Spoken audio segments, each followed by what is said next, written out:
अस्सलामुअलैकुम, मैं हूँ गुलिस्ता एडवोकेट और आज की ये वीडियो सिर्फ लॉ स्टूडेंट्स के लिए नहीं है, लॉयर्स के लिए नहीं है, बल्कि हर बेटी, हर माता पिता, हर शादीशुदा महिला और हर परिवार के लिए है। सोचिए, अगर आपकी बेटी की कीमत एक टीवी, एक बाइक और मात्र 15,000 रुपए लगा दी जाए। सोचिए, सिर्फ एक 20 साल की लड़की को जिंदा जला दिया जाए क्योंकि उसके माता पिता गरीब है इसलिए। सोचिए, अगर 24 साल तक जस्टिस डिले हो और उसके बाद भी एक्यूज्ड को हाई कोर्ट के द्वारा बरी कर दिया जाए तो आज की ये वीडियो बहुत ही जरूरी है, because today we are talking about dowry death section 304B IPC, cruelty against women section 498A IPC और सुप्रीम कोर्ट का हिस्टोरिकल जजमेंट 2025। अगर ये वीडियो आप लास्ट तक देखते हैं तो आपको पता चलेगा डाउरी डेथ के अंदर सून बिफोर डेथ का रियल मीनिंग क्या है, हाई कोर्ट ने इस केस के अंदर कहां पर गलती की है, सुप्रीम कोर्ट ने सोसाइटी के लिए कौन कौन से मैंडेटरी डायरेक्शन दिए हैं और सबसे जरूरी बात, आप इस लॉ का सही यूज कैसे कर सकते हैं।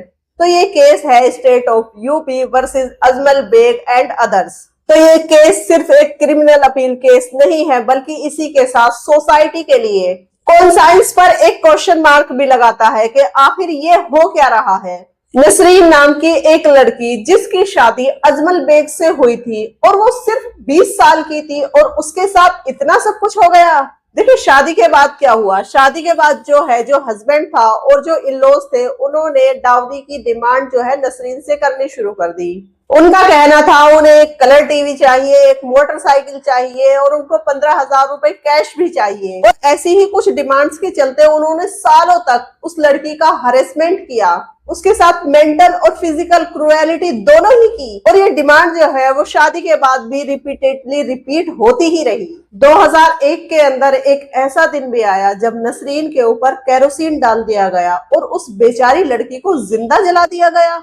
इंसिडेंट के कुछ देर बाद जब लड़की के मामा उसके घर पहुंचे तो उन्होंने एक जलती हुई बॉडी नहीं देखी, बल्कि उन्होंने देखी एक जलती हुई डेथ बॉडी। और फिर उसके बाद उन्होंने एक्यूज्ड को स्पॉट से भागते हुए भी देखा। फिर इस केस के अंदर FIR हुई। केस ट्रायल कोर्ट के अंदर चला और ट्रायल कोर्ट ने एक्यूज्ड को कन्विक्ट कर दिया, उसको सजा दे दी। एक्यूज्ड को जो कन्विक्ट किया गया था वो सेक्शन 304 IPC डाउरी डेथ के लिए, सेक्शन 498A IPC क्रूएलिटी के लिए और इसी के साथ सेक्शन 3 और 4 डाउरी प्रोहिबिशन एक्ट के अंदर उसको कन्विक्ट किया गया था और उसको लाइफ इम्प्रिजमेंट और प्लस फाइन की दोनों की सजा मिली थी, क्योंकि यहाँ पर ट्रायल कोर्ट की एक क्लियर फंडिंग थी। डाउरी डिमांड वो प्रूव्ड है, क्रूएलिटी भी प्रूव्ड है और डेथ वो बिल्कुल डाउरी हरेसमेंट एक्ट के बाद ही हुई है। और जब एक्यूज्ड को सजा मिली तो एक्यूज्ड वो पहुंच गया इलाहाबाद हाई कोर्ट और इलाहाबाद हाई कोर्ट ने एक कॉन्ट्रोवर्शियल डिसीजन दे दिया। 7 अक्टूबर 2023 इलाहाबाद हाई कोर्ट ने क्या किया, हाई कोर्ट के द्वारा हस्बैंड और मदर इन लॉ को एक्विटल कर दिया गया। एविडेंस उनको डिस्कार्ड कर दिया गया, क्योंकि इसके अंदर हाई कोर्ट की रीजनिंग थी। हाई कोर्ट का ये कहना था कि लड़की का जो मामा है वो कोई आई विटनेस नहीं है। लड़की की जो मदर है उसने कहा कि मेरी बेटी खुश थी और एक्यूज्ड क्योंकि गरीब था तो इसलिए उस पर डाउरी डिमांड लॉजिक बनता ही नहीं है। और यही से फिर जस्टिस डिले हो गया।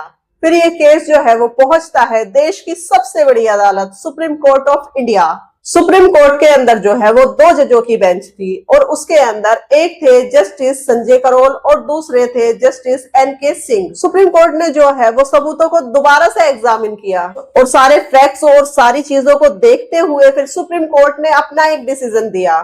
सबसे पहले यहाँ पर सुप्रीम कोर्ट का कहना है कि फादर, मदर और मामा सभी की टेस्टामनी कंसेंट थी। डावरी की जो डिमांड है वो क्लियरली एस्टेब्लिश्ड है और ये डिमांड वो डेथ के एक दिन पहले फिर से रिपीट हुई थी। तो यहाँ पर ऑनरेबल सुप्रीम कोर्ट के द्वारा ये कहा गया, सून बिफोर डेथ का मतलब एग्जैक्ट मिनट या आवर्स नहीं होता है, बल्कि डेथ और क्रूएलिटी के बीच लाइव और प्रोक्सीमेट लिंक होना चाहिए। फिर यहाँ पर ऑनरेबल सुप्रीम कोर्ट के द्वारा कुछ और सजेशन भी दिए गए। उन्होंने Ashok Kumar versus state of Haryana 2010 को फॉलो किया, क्योंकि डाउरी डेथ के अंदर वो 5 एसेंशियल्स होते हैं। सबसे पहले एक वुमेन की डेथ अननेचुरल होनी चाहिए। दूसरे नंबर पर जो है ये एक्ट जो है वो शादी के 7 साल के अंदर होना चाहिए। तीसरे नंबर पर वुमेन के साथ क्रूएलिटी और हरेसमेंट होना चाहिए। चौथे नंबर पर डावरी के लिए डिमांड होनी चाहिए। और पांचवा और सबसे जरूरी एक्ट जो है वो सून बिफोर डेथ होना चाहिए। अगर ये सारी चीजें प्रूव हो जाती है तो ऑटोमेटिकली ही सेक्शन 113B एविडेंस एक्ट की जो प्रिजम्पशंस है वो लागू हो जाती है। मतलब ये है कि जो बर्डन है वो एक्यूज पर शिफ्ट हो जाता है। अब यहाँ पर हाई कोर्ट की क्या मिस्टेक रही और किस तरीके से सुप्रीम कोर्ट ने हाई कोर्ट को क्रिटिसाइज किया। सुप्रीम कोर्ट का कहना है कि मामा का स्टेटमेंट गलत इंटरप्रेट किया गया। मदर के खुश थी वाली स्टेटमेंट को कॉन्टेक्स्ट के बाहर पढ़ा गया है और गरीब एक्यूज डावरी नहीं मांग सकता, ये इलॉजिकल रीजनिंग है। यहाँ पर ऑनरेबल कोर्ट का ये भी कहना है ट्रायल कोर्ट की फैक्चुअल फंडिंग को ओवरटर्न करने के लिए हाई कोर्ट को जो है वो क्लियर प्राइवेसी दिखानी चाहिए थी, जो कि यहाँ मिसिंग है। अब सोसाइटी के लिए हिस्टोरिकल डायरेक्शन क्या है? सुप्रीम कोर्ट का कहना है कि डावरी एक सोशल इवल है। लॉ जो है वो अकेला इसको खत्म नहीं कर सकता, तो इसलिए जरूरी है कि सोसाइटी भी अपने अपने कदम उठाए। अपने एजुकेशन सिस्टम को रिफॉर्म किया जाए। स्कूल और कॉलेज कैरिकुलम के अंदर जेंडर इक्वेलिटी सिखाई जाए। मैरिज का मतलब इक्वल पार्टनरशिप होता है, ये समझाया जाए। डावरी प्रोहिबिशन ऑफिसर्स के लिए जो है वो ये डायरेक्शन है। हर स्टेट के अंदर जो है वो प्रॉपर अपॉइंटमेंट होने चाहिए। कॉन्टैक्ट डिटेल्स जो है वो पब्लिक डोमेन्स के अंदर रहनी चाहिए। सबको जो है कॉन्टैक्ट नंबर प्रोवाइड किए जाने चाहिए। पुलिस और जुडिशियल ट्रेनिंग प्रॉपर होनी चाहिए, जिसके अंदर social and psychological impact training होनी चाहिए। जेन्युइन केस और मिसयूज केस के अंदर जो डिफरेंस है वो क्लियरली समझना चाहिए। फिर सुप्रीम कोर्ट ने कहा कि इन केसों का जो है फास्ट ट्रैक डिस्पोजल होना चाहिए। मतलब हाई कोर्ट को सेक्शन 304 और इसी के साथ 498A के जो केस है पेंडिंग, उसको जल्दी से ही डिसाइड करना चाहिए। फिर इसके बाद grass root awareness, district administration plus legal service authority, NGO और सोशल वर्कर्स के थ्रू जो है वो वर्कशॉप कंडक्ट करने चाहिए। तो फाइनल जो है हाई कोर्ट का एक्विटल सेटिसाइड कर दिया गया।